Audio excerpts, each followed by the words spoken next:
Side खबरों के लिए सब्सक्राइब करें फ्लेम मीडिया और उसके बाद बेल आइकन को प्रेस करें ताकि सबसे पहले आपको मिले एक्सक्लूसिव खबरें।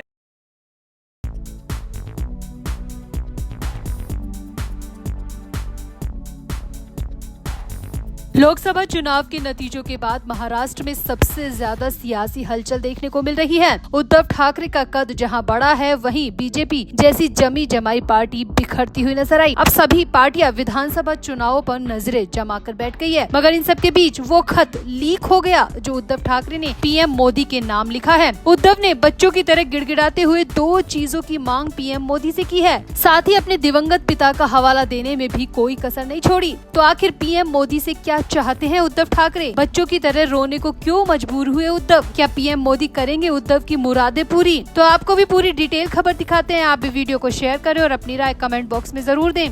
तो लोकसभा चुनावों में उद्धव ठाकरे को सिंपैथी वोट की भरमार मिली है। पार्टी छिन जाने के बाद उद्धव को जनता का साथ मिला है, जिससे उद्धव दोगुनी ताकत के साथ वापसी करते दिख रहे हैं। मगर फिर भी उद्धव ठाकरे को पीएम मोदी की जरूरत है। दरअसल बीजेपी में जाने के इच्छुक दिख रहे उद्धव ठाकरे ने पीएम मोदी को एक खत भेजा है और वो खत अब मीडिया के जरिए सामने आया है। खत के मुताबिक पीएम मोदी को उद्धव ठाकरे ने पहले तो प्रणाम किया और फिर तीसरी बार देश की बागडोर संभालने के लिए बधाई भी दी। मीडिया सूत्रों की माने तो खत में उद्धव ठाकरे ने आगे लिखा कि उनके पिता ने महाराष्ट्र के लिए अपना जीवन समर्पित कर दिया। मराठी मानुस ही नहीं बल्कि अलग अलग राज्यों से आए लोगों के लिए भी उनके पिता ने बहुत काम किया था और इसी की बदौलत उनके पिता की पार्टी शिवसेना हमेशा से महाराष्ट्र की जनता के विश्वास पर आगे बढ़ती रही। उद्धव ठाकरे ने आगे लिखा, मेरे पिता के बाद मैंने और मेरे सहयोगियों ने इस पार्टी के लिए जी जान लगा दी। जो मेरे पिता किया करते थे उन सब कामों को पूरी श्रद्धा के साथ करते रहे और जनता की भलाई के लिए कोई कमी नहीं छोड़ी। उद्धव ने लिखा, मगर हमारे साथ अन्याय हुआ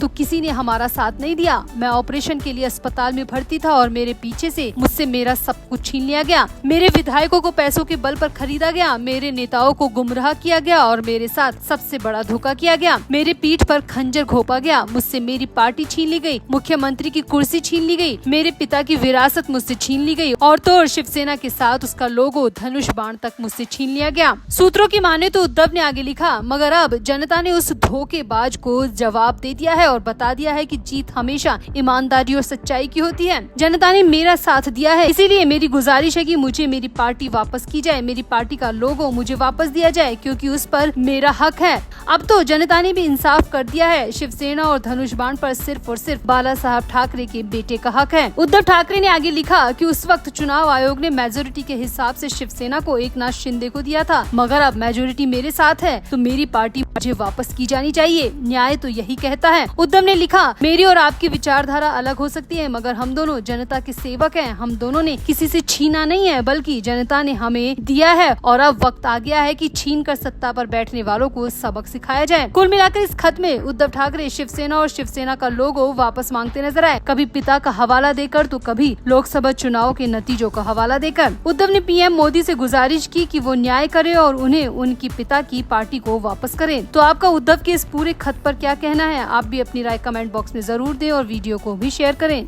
तो महाराष्ट्र की एनसीपी में गजब का घमासान मचा हुआ है। पार्टी में एक साथ महत्वाकांक्षाओं का टकराव देखने को मिल रहा है। पार्टी के सीनियर नेता प्रफुल्ल पटेल केंद्रीय मंत्री परिषद में शामिल नहीं हुए। उन्होंने वजह बताई कि उन्हें सीनियरिटी के हिसाब से मनपसंद पोर्टफोलियो नहीं मिल रहा था। तो वहीं रायगढ़ सीट से लोकसभा चुनाव जीतने वाले सुनील तटकरे बतौर राज्य मंत्री ही केंद्रीय मंत्री परिषद में शामिल होने को तैयार थे, लेकिन प्रफुल्ल पटेल ने सुनील तटकरे को भी मंत्री नहीं बनने दिया। अब खींचतान की एक और नई वजह इस पार्टी में महाराष्ट्र में सामने आई है। एनसीपी ने अब पार्टी अध्यक्ष अजित पवार की पत्नी सुनेत्रा पवार को राज्यसभा भेजने का फैसला किया है। उन्होंने राज्यसभा के लिए नामांकन भी भर दिया है, लेकिन पार्टी के इस फैसले पर एनसीपी के सीनियर नेता छगन भुजबल और प्रफुल्ल पटेल बुरी तरह नाराज हैं। सुनेत्रा को राज्यसभा भेजने के फैसले पर प्रतिक्रिया देते हुए छगन भुजबल ने कहा कि वो निश्चित रूप से राज्यसभा जाने के लिए उत्सुक थे, लेकिन सुनेत्रा पवार की वजह से अब वो नहीं जा सकते। वहीं खबर ये भी आ रही है कि छगन भुजबल और प्रफुल्ल पटेल ने दिल्ली दिल्ली जाकर बीजेपी के सीनियर नेताओं से मुलाकात की है। राज्यसभा के लिए छगन भुजबल को आगे करने का फैसला किया है। ये सीक्रेट डील हो चुकी है, जिसकी खबर शायद अजीत पवार को भी नहीं थी। यहाँ आपको बता दें कि दिल्ली में जब नरेंद्र मोदी सरकार गठन करने के लिए मंत्रिमंडल का फॉर्मूला तय किया जाने लगा, तो सीटों के हैसियत के आधार पर अजीत पवार की पार्टी को मात्र एक राज्य मंत्री स्वतंत्र प्रभार का पद ऑफर किया गया। एनसीपी की ओर से मंत्री पद की इस रेस में प्रफुल्ल पटेल सबसे आगे थे, लेकिन सुनील तटकरे भी उनके पीछे थे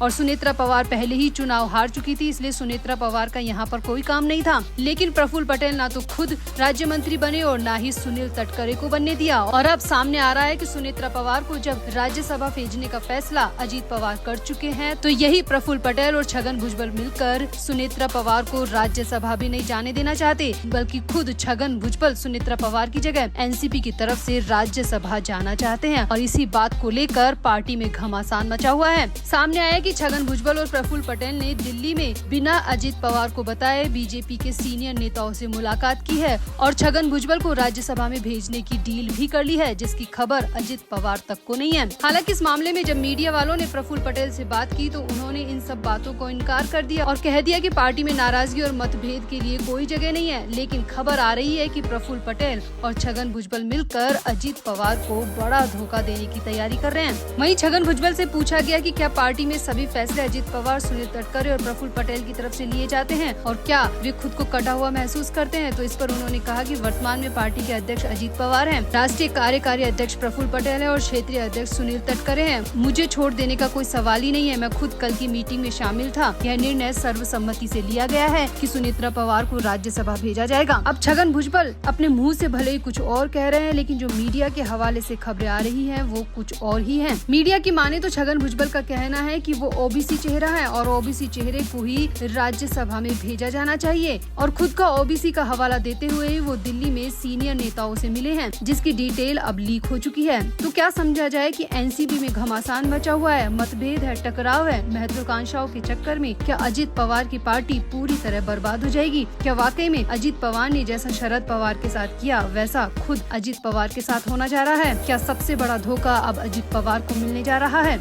आप भी अपनी राय कमेंट बॉक्स में जरूर दें और वीडियो को भी शेयर करें।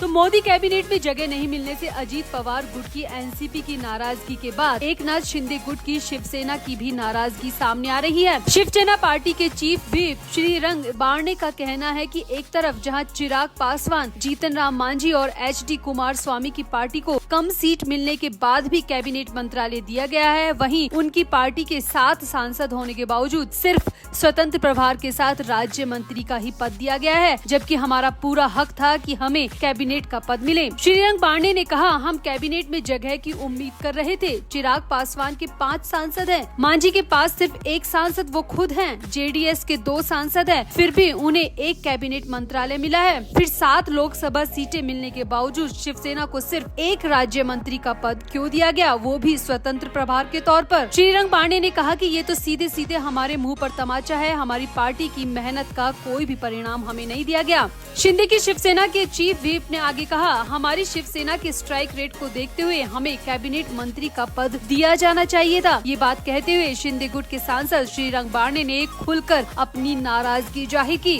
श्रीरंग बारने ने कहा कि एनडीए के अन्य घटक दलों के 1-1 सांसद चुने गए, लेकिन उन्हें कैबिनेट मंत्री का पद दिया गया, तो फिर बीजेपी ने शिंदे गुट के साथ इतना अलग रुख क्यों अपनाया? श्रीरंग बारने ने आगे कहा कि हमारी पार्टी ने मीटिंग की है और जल्द ही एक मीटिंग और करने वाले हैं और इसमें हम कई कड़े और अहम फैसले लेने वाले हैं, क्योंकि आगे विधानसभा चुनाव है और उसके लिए हमें अपनी पार्टी का भविष्य देखना होगा। कहीं विधानसभा चुनाव में भी हमारे साथ यही सब रिपीट न हो जाए, इसी को सोचकर आगे की रणनीति हम बनाने वाले हैं। यानी कि सीधे तौर पर श्रीरंग बारने ने इशारा दे दिया है कि वो अब विधानसभा चुनाव में एनडीए के साथ नहीं रहेंगे, यानी कि महाराष्ट्र की महायुति के साथ मिलकर चुनाव नहीं लड़ेंगे। ऐसा श्रीरंग बारने ने संकेत दे दिए हैं और श्रीरंग बारने ने साफ साफ कहा है कि अगली मीटिंग में बड़े और कड़े फैसले लिए जाएंगे। तो क्या आपको भी लगता है कि एकनाथ शिंदे के साथ मोदी कैबिनेट में भेदभाव किया गया है? 7 सांसद होते हुए शिंदे के हिस्से में एक भी कैबिनेट पद नहीं आया। क्या ये वाकई में शिंदे के साथ परायापन है? आप भी अपनी राय कमेंट बॉक्स में जरूर दें और वीडियो को भी शेयर करें।